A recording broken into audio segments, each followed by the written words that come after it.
introduce you this afternoon to Melissa and Matt Belt. They hid in their bathroom when that storm hit.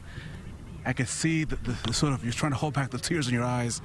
Can you just give us an idea? First of all, I am so happy that you guys are okay. That is by far the best news that your family is fine. But can you tell us what you saw, what you felt?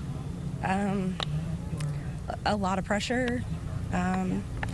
It's like a freight train. Yeah. It really was. I mean, it was just rumbling, and then you hear glass shatter, hear a big thump. I thought the tree came down on the back of the house. Other than that, I mean, it was over quick. So. And the good news, Ms. Belt, of course, is that you are fine, the kids are fine. Absolutely. And the dog is fine. Absolutely. And the dog is fine. That brings a smile to her face. We want to thank you for talking to us. We know this is a